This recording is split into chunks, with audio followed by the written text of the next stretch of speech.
Un match très important en vue pour le SAS Football que vous voyez ici à l'entraînement ce vendredi après-midi, qui va rencontrer le leader Fleury, un match qui va conditionner tout ou partie de la fin de saison.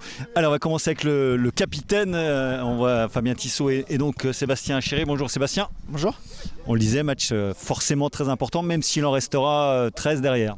Oui, c'est un match important parce que y a 3 points en jeu et face à au premier du championnat. Après, comme vous l'avez dit aussi, le championnat ne s'arrêtera pas après cette journée. Il restera encore 13 matchs, donc c'est un match important, mais ce ne sera pas le tournant ou notre dernière chance de la saison.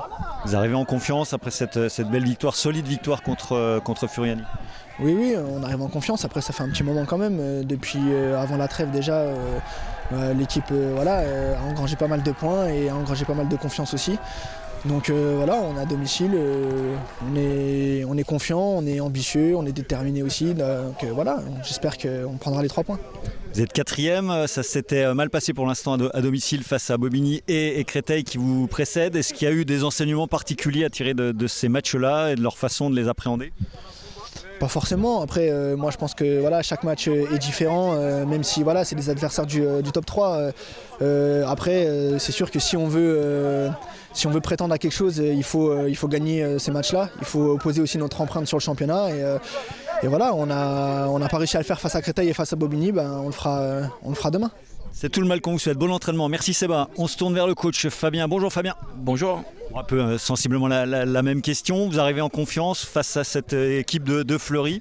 Je vais vous répondre sensiblement comme Seb. En confiance, oui, parce que nos derniers résultats sont bons.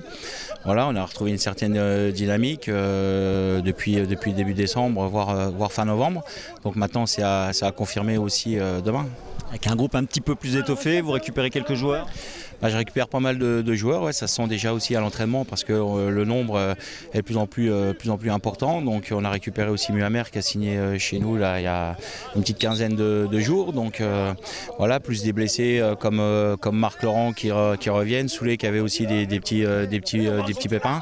Donc le groupe s'étoffe, la concurrence est là, il faut qu'elle soit positive et puis qu'elle fasse avancer et progresser le groupe.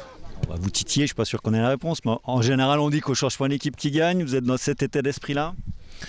Écoutez, vous verrez demain quand vous aurez la composition d'équipe, mais après on sait qu'on a des bases quand même qui sont solides. Après la vérité d'un match, la vérité d'une journée, peut-être pas celle forcément de celle après. Donc écoutez, on va voir et puis vous verrez au début de la rencontre. Un petit mot sur cette équipe de Fleury, quelles sont les caractéristiques de jeu, quels seront les points clés selon vous? Alors déjà c'est une équipe qui boxe pas dans la même catégorie que nous parce qu'au niveau budget c'est nettement supérieur à nous, avec des joueurs qui ont aussi un véhicule du niveau du dessus, donc de grosses individualités. C'est une équipe qui aime bien avoir la possession de balles, qui a une grande qualité technique. Si elle est première aussi pour le moment, c'est pas non plus par hasard. Donc maintenant c'est sûr que nous on boxe pas dans la même catégorie qu'elle, mais bon, on va se donner à 200% pour avoir un résultat positif samedi, et puis marquer ce match de notre empreinte. On se souvient des regrets que vous aviez par rapport à la façon d'avoir abordé le match contre Bobigny de vos joueurs. Les leçons ont été un peu tirées par rapport à ça? J'espère que les leçons ont été comprises et que les leçons ont été tirées.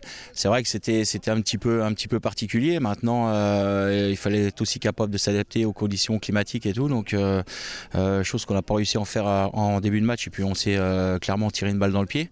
Ça a profité à nos adversaires du soir. Maintenant, demain, le contexte sera complètement différent. C'est à nous, au niveau technique, au niveau tactique, d'être au top pour pouvoir rivaliser avec cette grosse cylindrée qu'est Fleury. Épinal-Fleury, le 4e contre le leader de ce groupe de National 2 qui est loin d'avoir rendu son verdict. Coup d'envoi ce samedi à 18h au stade de la Colombière.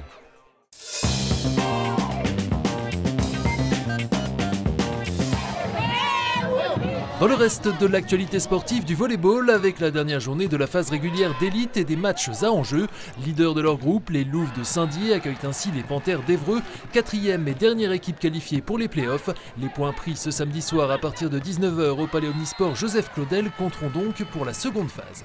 De même pour le SAS Volley qui accueillera à la même heure au gymnase Viviani la formation de Grenoble, lanterne rouge de sa poule, avec comme objectif de faire au moins aussi bien qu'au match aller en Isère où les Spinaliens s'étaient imposés au tie-break, tout cela dans l'optique des playdowns. En National 3, le maintien de l'AS Gérardmer est lui en bonne voie. Pierre-André Collin et ses coéquipiers auront l'occasion de sécuriser un peu plus leur place dans le milieu de tableau ce samedi soir avec la réception du premier relégable Fontaine-les-Dijon qui pointe à 8 longueurs. Premier service à 20h30 à la Halle des Sports.